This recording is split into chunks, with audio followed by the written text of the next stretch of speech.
tardes, tengan ustedes muy buenas noches, siendo puntualmente las 21 con 30 grados 6 de temperatura. Comenzamos este nuevo capítulo de Bocas del Tiempo en un momento clave, un momento difícil, de lo más difícil que nos ha tocado en el último año, con la crisis sanitaria, que a su vez acarrea otras crisis, la política, la economía, también pasando por momentos difíciles. Y de todo esto nos va a hablar hoy el doctor Alfredo Boxia en su muy interesante y habitual bloque de análisis político aquí en Bocas del Tiempo. Saluda a mi compañero violinista Renan Rexiegel. Buenas noches, Renan, ¿cómo estás? Buenas noches, Andrés. Un gusto estar de vuelta. Hoy no es sábado a la noche, pero tenemos un pequeño homenaje a los Bee Gees, ¿sí?, que compusieron la música para esa película tan... Fiebre de sábado por la noche. Fiebre de sábado por la noche. Esto sería fiebre de martes por la noche. Así mismo. Bueno, y también hoy, por supuesto, vamos a tener la presencia del presidente del Instituto de Previsión Social, el doctor Battaglia, que nos distingue hoy con su presencia, con quien vamos a hablar específicamente de temas muy interesantes que hoy dejó picando el señor ministro de Salud, cuando hablaba con Óscar Acosta en el telediario hace minutos, esta misma noche, y anunciaba dos temas que pueden traer mucha esperanza a la gente. Y esos temas tienen que ver, involucran al Instituto de Previsión Social, por eso creímos conveniente hablar con el presidente del Instituto de Previsión Social esta noche. Decía el ministro, voy a hablar con el presidente de IPS para llevar adelante estos planes que van a traer, en síntesis, mayor cantidad de camas y mayor cantidad de unidades de terapia intensiva para los momentos difíciles que se vienen. Así que vamos a preguntarle al presidente de IPS en qué consisten esos planes que traen un poco de esperanza a este difícil momento mientras llega la vacuna. Vamos a una pausa y enseguida empezamos con el desarrollo del programa.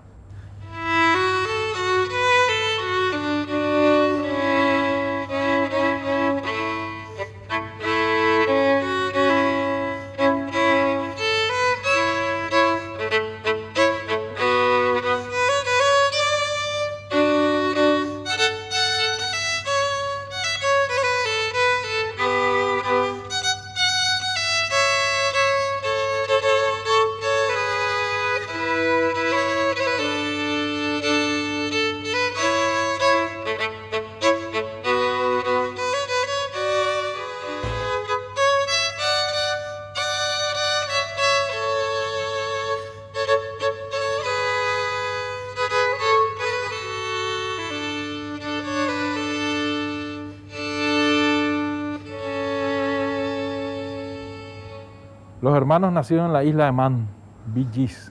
¿Te gustaban los Bee Gees, doctor? Gracias, Renan, por esta noche de Bee Gees. Buenas noches, doctor. ¿Qué tal? Gracias por acompañarnos. Un gusto estar contigo de nuevo, Andrés.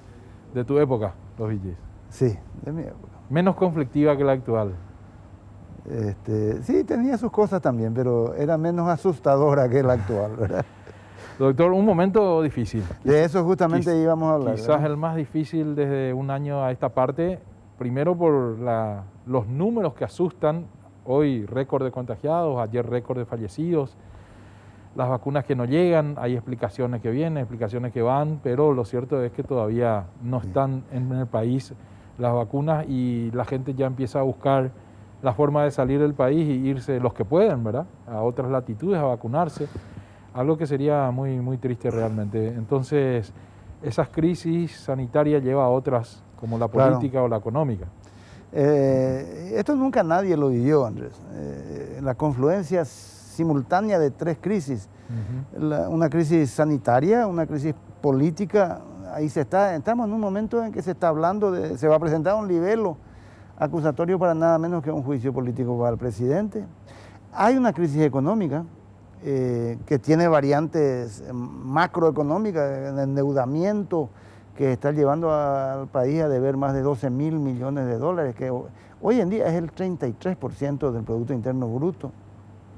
Y es una crisis de microeconomía, porque imagínate, se está volviendo a hablar necesariamente de retrocesos en la fase, ¿verdad? O sea que nunca antes vivimos esto. Pero hoy vamos a hablar solo de la crisis sanitaria. Sí. Dejemos de lado la política y la económica. Y bueno, llegaron los días que más temíamos. Sí, señor. Los días que no queríamos que llegue. Sí, pero de los que estuvimos hablando a lo largo de hace un año, ¿verdad? días que van a ser probablemente dramáticos.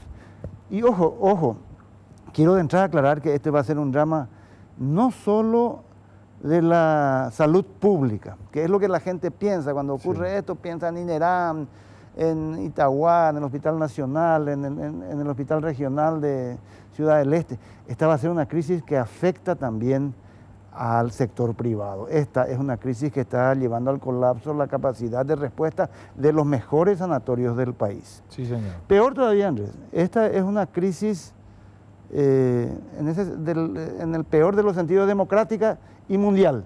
Está ocurriendo en todos lados. A mí me impactó la declaración que hizo el intendente de Curitiba hace unos días, que recorriendo los hospitales de Curitiba se encontró con un empresario muy poderoso que le dijo: prefeito, yo tengo dinero para comprar 2 hospitales y no consigo una cama para mi madre. Imagínate. O sea que creo que tenemos ese tuit, esa declaración del intendente. Ahí está, justamente. Ahí está. Vos que sos fronterizo, doctor, que sabrás, y Renan también, que es brasilero, no podrán traducir exactamente. Es lo que dije. Tengo dinero para comprar 2 hospitales, pero no tengo cama para mi madre. Fue lo que dijo el prefeito de Curitiba, Rafael Greca, de un curitibano rico, que decretó el confinamiento. La ciudad que decretó el confinamiento. Y le agrego a este comentario, doctor, que se ajusta perfectamente a nuestra realidad. Esto fue dicho en Brasil, pero exactamente es nuestra realidad. Que hay algo también que cambió y que parece que no nos damos cuenta. Durante la pandemia era como que los jóvenes estaban exentos o fuera de peligro, igual que los niños. Sin embargo, hoy, aclaraba el ministro de Salud también, un joven de 21 años, sin ninguna comorbilidad, sin ninguna enfermedad de base, nada, fue trasladado de Encarnación a Asunción. Días atrás, creo que 2 días atrás, la doctora Yolanda de Itagua anunciaba que un joven de 23 años, con los pulmones colapsados por el COVID, sin ninguna enfermedad de base, también estaba en serio peligro. O sea, olvídense que los jóvenes no están fuera de peligro, cambió esa realidad. Ese paradigma que teníamos en los meses anteriores, que ellos podían salir, joder, juntarse y solamente eran móviles o vectores de contagio. No, hoy ellos están en peligro. Niños, 8 niños internados en terapia intensiva y 65 más internados en cama. O sea, los niños también están en peligro. Pero te propongo algo, Andrés. Te propongo variar ese enfoque que lo vinimos haciendo tanto tiempo y lo hacen todos. Vamos a intentar ver qué es lo que se puede hacer. Correcto, me encanta. Vamos a ver, porque la realidad ya está, vamos a tener que convivir con ella muchas semanas. Sí, señor. ¿Y qué se puede hacer? ¿Qué podemos hacer? Hay una vieja frase que decía mi abuela, que decía que cuando estás en el fondo del pozo, lo primero que hay que hacer es dejar de cavar. Claro, dejar de irte más al fondo. Claro. Y eso es una cuestión que el gobierno tiene que aprenderlo. No puede, además está tan débil que no puede sobrevivir a esas cosas. No pueden haber más escándalos de corrupción, sobre todo escándalos de corrupción vinculados a sanidad pública, a la pandemia, etc. No puede haber más corrupción, porque el escándalo viene cuando se descubre que no haya corrupción directamente. Eso no va a existir, Andrés, pero por lo menos que el escándalo nos ponga más nervioso de lo que está la gente. Que no haya más despilfarro público, del dinero público como se está viendo. No queremos más puentes de ñandutíes cuando necesitamos dinero para comprar vacunas y para comprar atracurio y midazolam y para conseguir más insumos para los hospitales. No pueden haber escándalos del tipo aumentos salariales como vimos en el Senado, de nuevo la cuestión de los seguros VIP y todo ese tipo de jolgorio con el dinero de todos que se hace. Eso tiene que acabar, se tiene que acabar. En segundo lugar, tiene que haber un liderazgo. Mario Abdo Benítez tiene que recuperar un liderazgo que ha perdido por distintos motivos y tiene que ser capaz de mostrarse como el conductor de las salidas posibles de este país. Para empezar, y a muy corto plazo, debe notoriamente mejorar su capacidad de comunicación, la de él mismo, porque está desaparecido desde la salida de Mazzoleni más o menos. Tiene que mostrar la cara y decirnos qué va a hacer. Y sobre todo la de su equipo de comunicación. Esa conferencia de prensa que hicieron los 3 ministros fue lamentable, sembró más dudas que confianza en la gente y eso no puede volver a repetirse.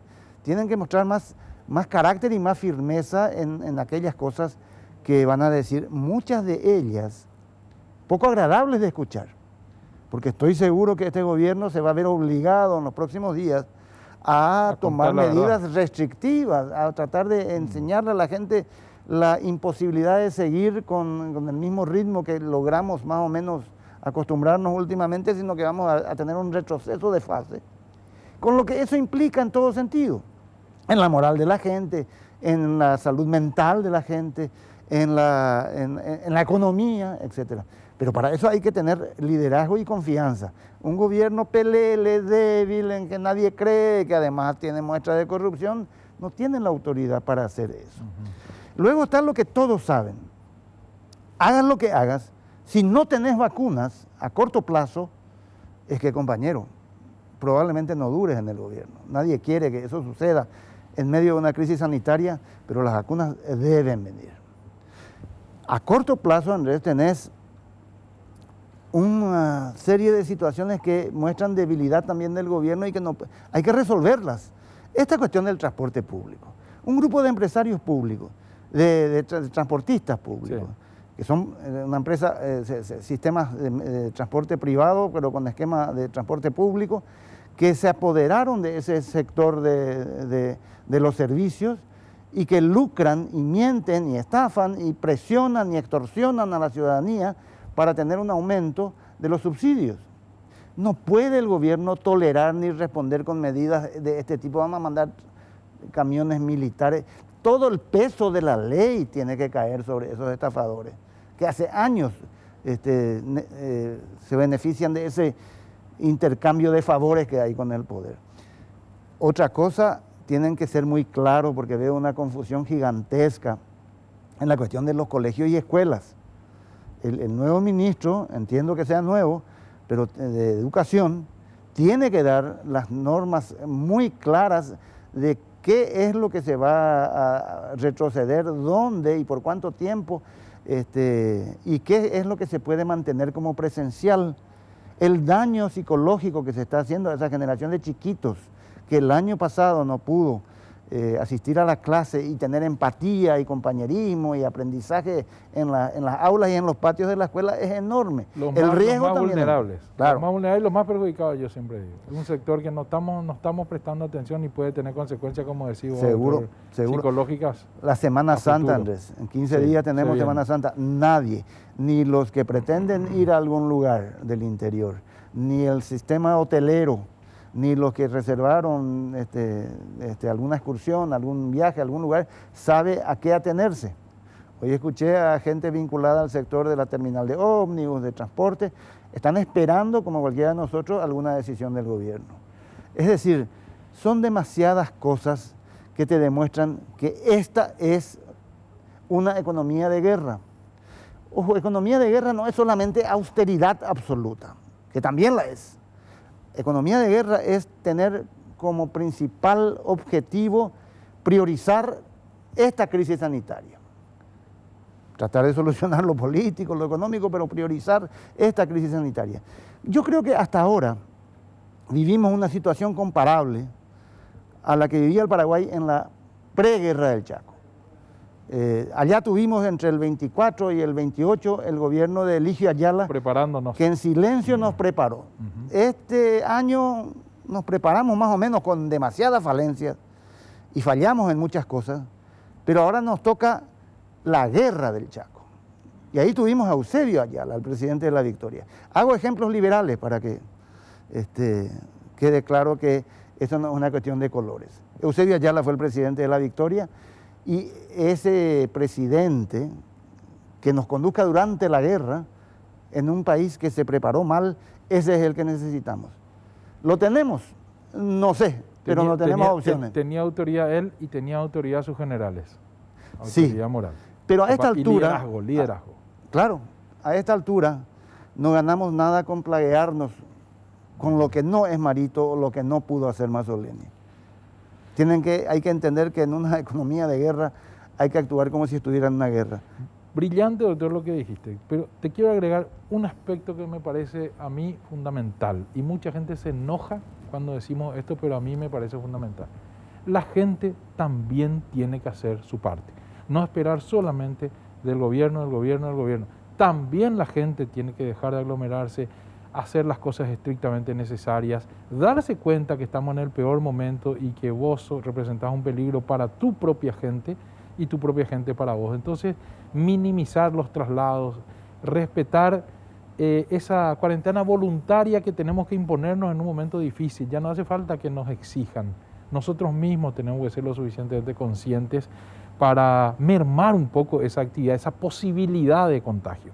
Me parece que eso también es importante. Y otra cosa, Andrés, para terminar. Puede ser que nos hayamos preparado mal, que hayamos cometido errores serios en esa etapa de preparación, pero acá estamos, con lo que tenemos. Si lo que tenemos no es mucho frente al desafío que hay enfrente, hay que tratar de utilizar nuestras pocas armas de la mejor manera. Y eso significa que todas las estructuras, los pilares de salud del Paraguay tienen que estar juntos en esta lucha. Correcto. Y quizá por eso hicimos bien en invitarle al presidente de uno de esos pilares que quizá pueda darnos alguna pista de cómo piensan enfrentar la crisis que se viene. Absolutamente. Y con él vamos a hablar después de la siguiente pausa y después de este sesudo análisis del doctor Boxia. ¿Qué hacer? Parte de esa respuesta la tiene el hombre que hoy nos va a acompañar en el siguiente bloque. Gracias, doctor. Será hasta el próximo martes. Muchas gracias.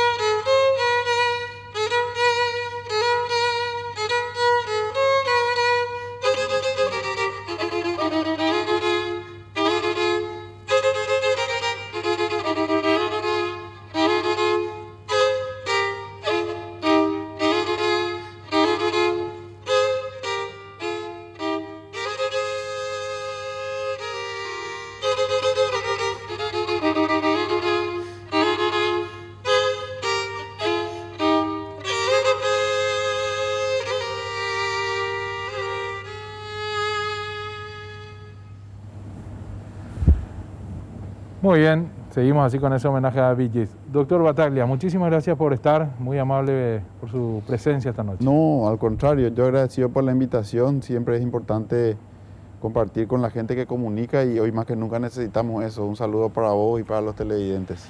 Sí, realmente oportuno, como decía el doctor Boxia, porque esta noche en el noticiero hablaba Óscar Acosta y Sanny López, hablaban con el ministro de Salud, y él hacía dos anuncios importantes, aparte de una aclaración previa que tiene que ver con la compra de las vacunas, pero cuando trataba de responder a la pregunta ¿qué hacer?, que es la misma pregunta que nos hizo hoy Alfredo Boxia y que trataba de plantear, bueno, ya llegamos hasta aquí, ¿qué hacer a partir de ahora?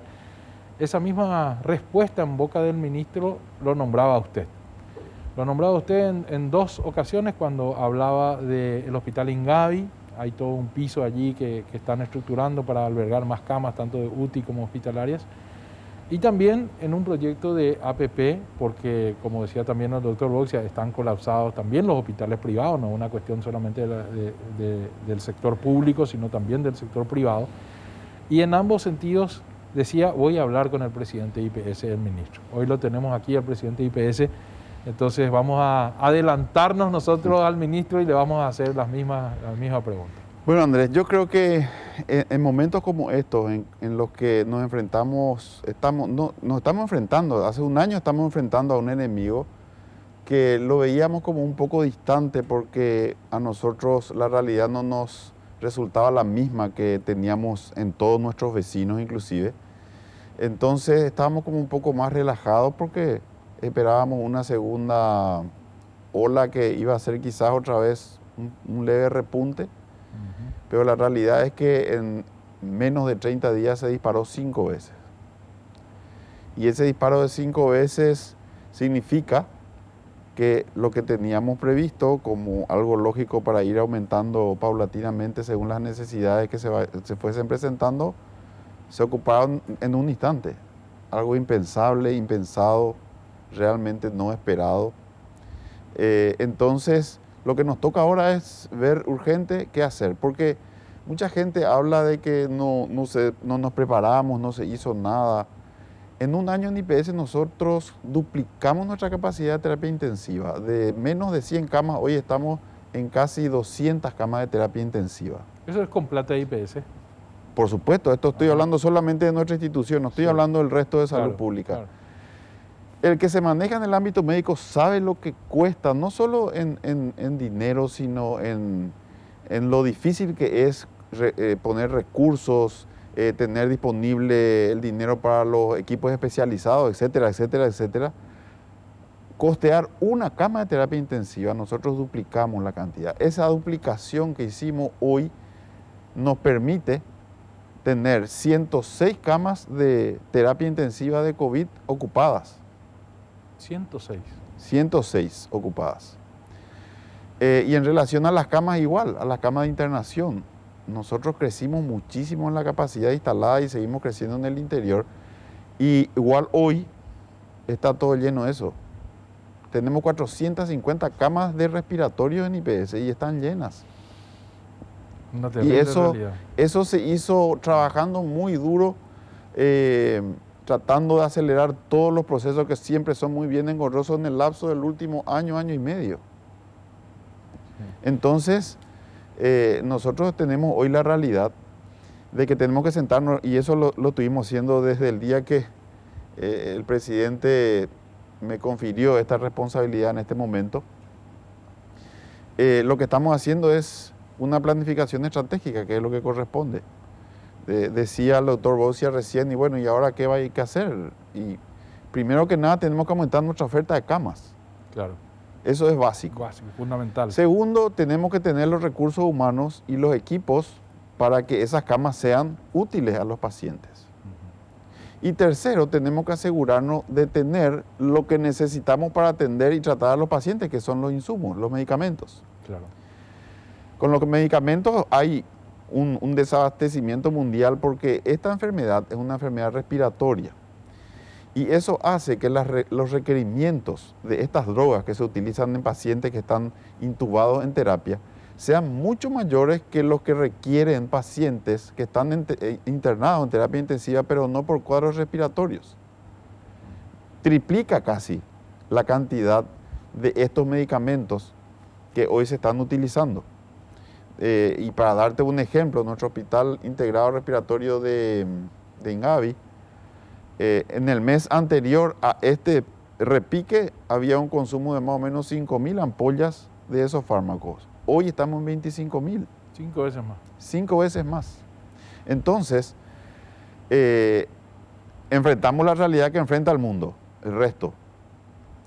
Y hay que comprar y hay que conseguir quien te venda 5 veces más de lo que necesitabas hace menos de 30 días.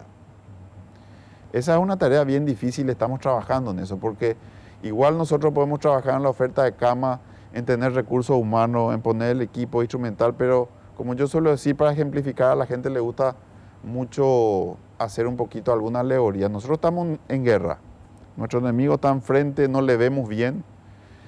Nosotros cavamos la trinchera, pusimos los soldados, les dimos sus fusiles, pero si no tenemos bala, todo lo que se hizo no resulta muy efectivo. Se refiere a los medicamentos. A los medicamentos. Pero esos En ese medicamentos sentido, no tenemos porque hubo alguna deficiencia a la hora de comprar, porque se compraron y hubo una corrupción y no se no en el caso repartieron. nuestro. Yo te voy a explicar o te voy a hablar solamente de lo que conozco a fondo, que es lo que IPS. sucedió en IPS.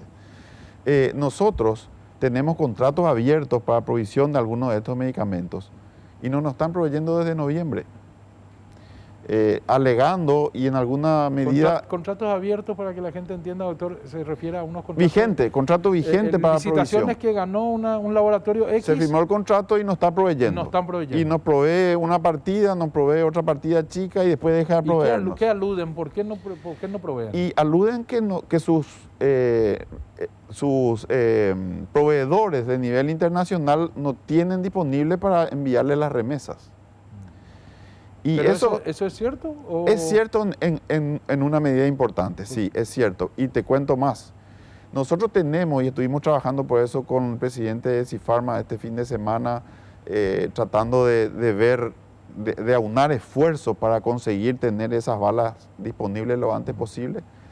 Y ellos también tienen la problemática de que nosotros en Paraguay no somos productores integrales de los medicamentos. Sí. Lo que nuestra industria en alguna medida tiene es la posibilidad de procesar algunas y hacer el producto terminado, pero necesitan los insumos básicos. Claro. Eso se Materia importa. prima. La materia prima se importa. Sí.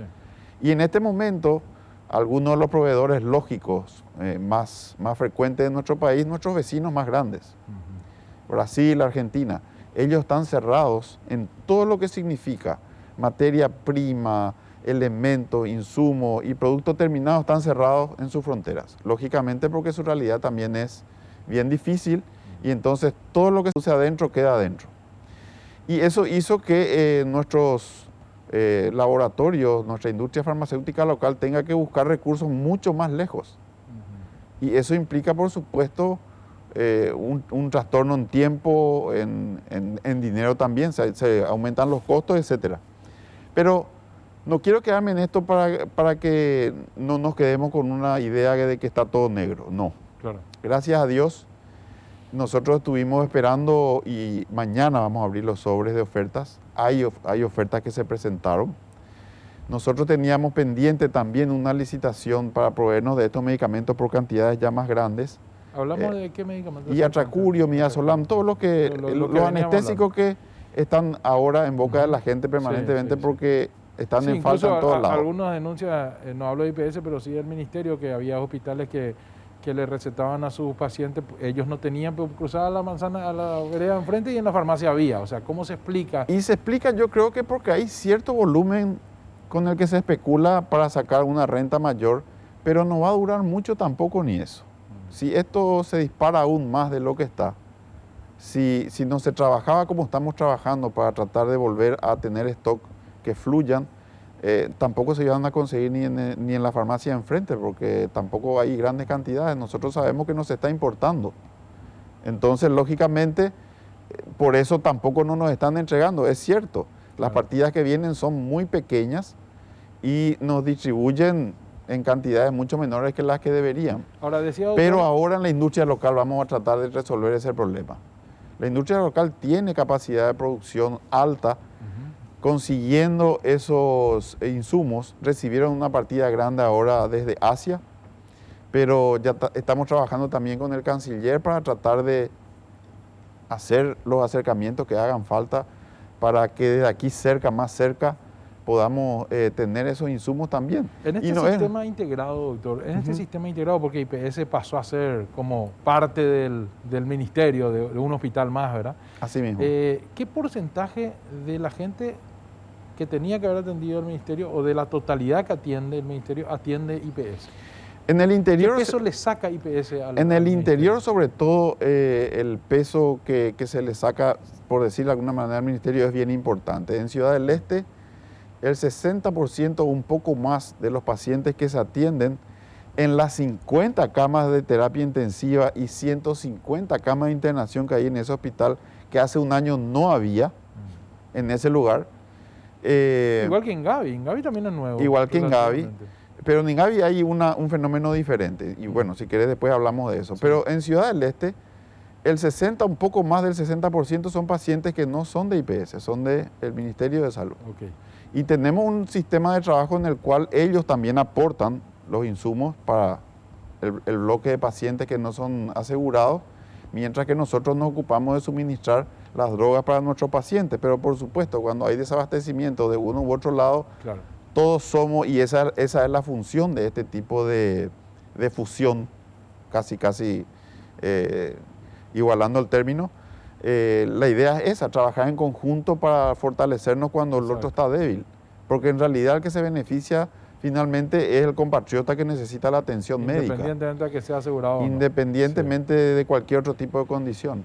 Sí, sí. Y hoy sí, en virtud de la ley de emergencia y el decreto que impone la rectoría del Ministerio de Salud sobre todo el sistema de salud, ellos en realidad son los dueños de todos los centros de atención de salud del país en este momento, tanto público como privado, pueden disponer. Claro, y doctor, decía hoy el ministro específicamente hacía alusión a Ingavi. Sí. ¿Cuál es el plan allí? Y en Ingavi, hablando de lo que decíamos, de aumentar rápidamente el número de camas, el tercer piso del hospital de Ingavi, que es un hospital que está diseñado como un hospital de especialidades quirúrgicas. Es decir, tiene poco más de 20 quirófanos y su capacidad instalada total es de poco más de 500 camas de internación, pero para un tipo de paciente absolutamente diferente que el respiratorio.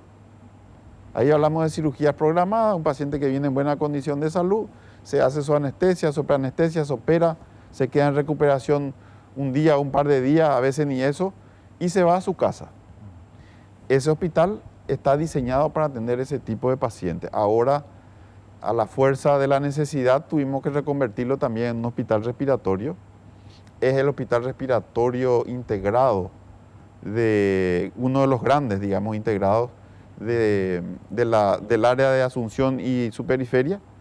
Y ahí, como están es muy cerca el Hospital Nacional y el INERAM, tenemos mucho menos volumen de atención de pacientes no asegurados. Pero, a fuer de sincero, sí, también ahí, si hace falta, se le atiende a cualquier paraguayo que necesite atención. Claro. Y doctor, decía también el ministro de Salud, no sé si tenemos el momento en que el ministro de Salud habla... Perdón, me preguntaste, Andrés, ¿qué hicimos en Ingavi? Correcto. El tercer piso, que todavía no estaba habilitado, ahora se liberó y se entregó al Ministerio de Salud. Ellos hoy ya llevaron entre 14 y 16 respiradores para hacer otras tantas camas, crecer en camas de terapia, y se va a iniciar con 40 camas de internación respiratoria también en ese piso y se puede crecer hasta 100 más ahí.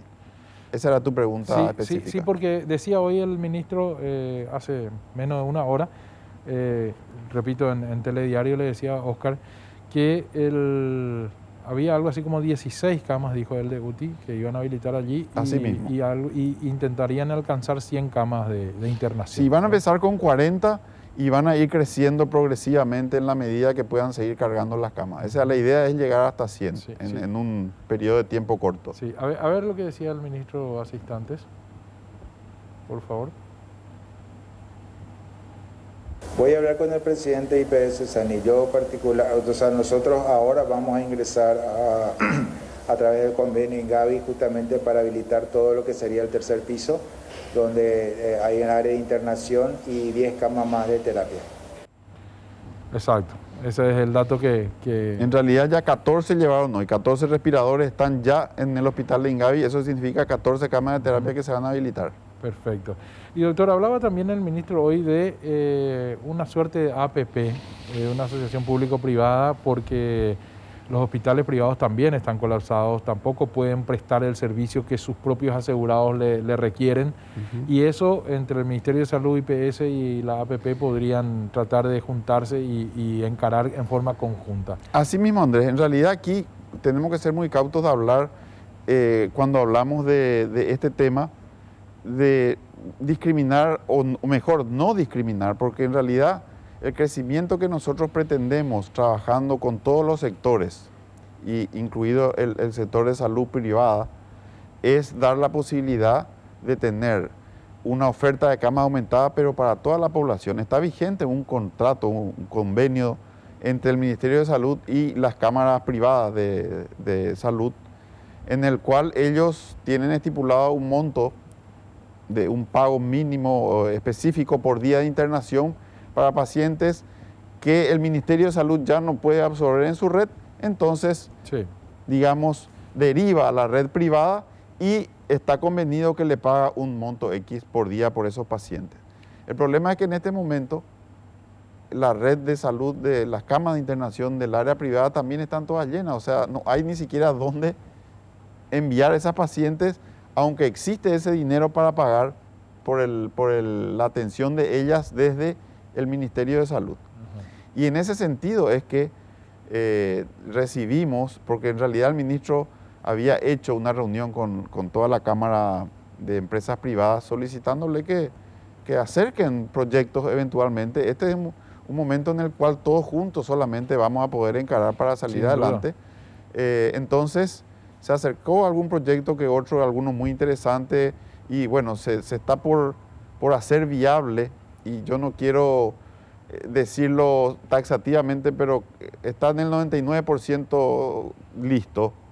Creo que ya podemos hablar que va a ser un hecho. Un convenio por el cual nos va a permitir al paraguayo, tener un lugar para internarse en el corto tiempo. Y estamos hablando en el lapso de 3 a 4 semanas de casi 200 camas más respiratorias. En 3 o 4 semanas más, 200 camas. Así mismo, para internar pacientes respiratorios, no de terapia, pero Ajá. sí camas respiratorias. Aquí también es muy importante aclarar que si bien las camas de terapia son muy necesarias, Sí. pero la atención rápida, oportuna de los pacientes que presentan síntomas que requieren internación, hacen que su mejoría se dé y muchos de ellos no necesitan ir a terapia. O sea, igual es muy importante tener capacidad de atender a los pacientes que necesitan internarse, aun cuando no necesiten una terapia intensiva. Perfecto, entiendo perfectamente. Ahora entendemos a qué se refería el ministro. Realmente 200 camas es una cantidad importante. Entendemos que es un momento difícil y que probablemente la necesidad es mucho mayor, pero es un paliativo. Y yo tengo la esperanza de que no se va a quedar ahí, porque el tipo de proyecto está como para poder ser replicado eventualmente en la medida que haya interés, y creo que es una de las vías por las cuales podemos salir rápidamente de nuestro atolladero en cuanto al tema de las camas. Mientras llegan las vacunas. Mientras llegan las vacunas, porque las vacunas, Andrés, hay un problema. Yo no voy a hablar de las vacunas porque en IPS nosotros estamos absolutamente sometidos a todo el mismo sistema y el mecanismo Claro. que tiene el ministerio. Es decir, IPS por sí mismo es parte, como cualquier otro integrante de la red, Con el sistema integrado. con el sistema integrado. Y entonces se inscribieron todos los médicos profesionales IPS en la misma plataforma, tienen la prioridad en la misma plataforma y se vacunan a medida que se les vaya convocando para ello. O sea, eso se está dando en el marco de la planificación que se había acordado inicialmente o que se había diagramado inicialmente. Pero las vacunas van a terminar de llegar y tienen un tiempo en el que tienen que actuar. En el cortísimo plazo, aunque lleguen, tampoco no nos van a resolver el problema en los próximos 2 o 3 meses. Totalmente de acuerdo. Igual hay que prepararse. Igual hay que prepararse y ojalá que estén cuanto antes, porque eso va a cortar nuestro horizonte problemático. Porque cuanto más rápido estén inmunizados, sobre todo por lo menos el personal de salud y los mayores de 60 y aquellos que tengan algún tipo de enfermedad que los hace vulnerables, en esa medida ese horizonte se va a cortar, el horizonte de la problemática que es el COVID. Totalmente de acuerdo. Bueno, doctor, ¿me permite una pausa? Y Sí, enseguida claro. seguimos conversando. Hay otros temas de mucho interés para conversar sobre el tema salud. Nos vamos con Renan y enseguida volvemos.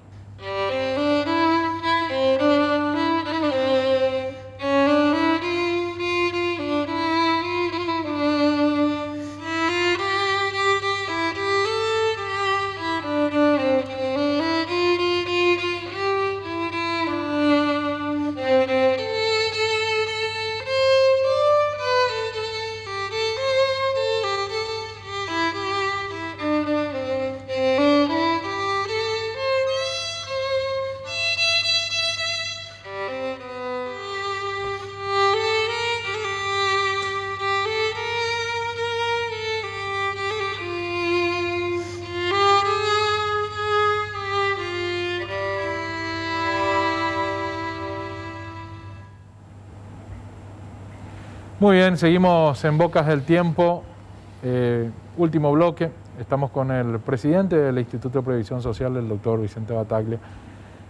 Doctor, leía una declaración del doctor Rivarola, que es presidente de una asociación de médicos, donde decía, se cambian los nombres, pero queda la misma claque y para no cambiar nada.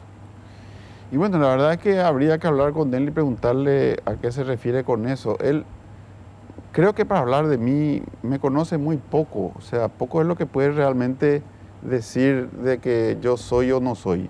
Yo a él lo conozco de los pasillos del hospital, de este y de otros hospitales, pero mucho más de ahí nunca compartí con él. Entonces, respeto su opinión, toda opinión es respetable, pero creo que así como él dice que esto es una continuidad o que yo soy tal o cual cosa, hay mucha gente que piensa diferente. No tiene capaz una representación o un título que esgrimir para que se tenga en cuenta su opinión, pero ustedes son periodistas, recorran el hospital, pregunten quién es el doctor Vicente Battaglia y pregunten quién es el doctor Edilberto Rivarola, a ver qué les responde la gente. Doctor, y hablando del personal de Blanco, ¿cómo está el personal de IPS? Siempre hablamos de una afección que tienen en esta época, hablábamos de gente cansada, poco protegida, con una carga emocional, una carga psicológica importante ya a esta altura. ¿Cómo está el personal de IPS, el personal de Blanco? Y en realidad yo tengo que hacer aquí un homenaje. Los compañeros de trabajo que están en el área crítica desde hace casi un año y ahora más que nunca, llegan realmente muy agotados. Esa es la palabra, agotados. Agotados y estresados. Porque algo que quizás la gente que no comparte la pasión que tenemos nosotros, por eso nos dedicamos a la medicina, es que nosotros vivimos y morimos con nuestros pacientes también. Y eso genera un estrés porque la impotencia también afecta. Y cuando uno tiene bajo su cuidado a un número de personas importante y tiene que ver que por día hoy se están yendo una gran cantidad, eso afecta mucho en el espíritu, afecta de una manera importante al médico que está tratando. Hay internados que están mucho tiempo, un mes por ejemplo, y se desarrollan afectos con esos internados y de repente cuando por pasa supuesto, lo peor, se genera relacionamiento entre los familiares porque los pacientes, por supuesto, ahí intubados, etcétera, no pueden interactuar, pero se los conoce por sus nombres, se sabe quiénes son, claro. Todo el tiempo se está en relación con su familia, se conoce a través de ellos un poco de la vida de los que están internados. Y es duro estar con esa realidad, con el físico que flaquea ya porque el cansancio también agobia y casi sin descanso porque casi no hubo vacaciones. El grupo que se dedica a trabajar en las terapias viene arrastrando un trabajo casi sin cortes desde la época de la epidemia del dengue. Sí. Se enganchó con esto. Sí.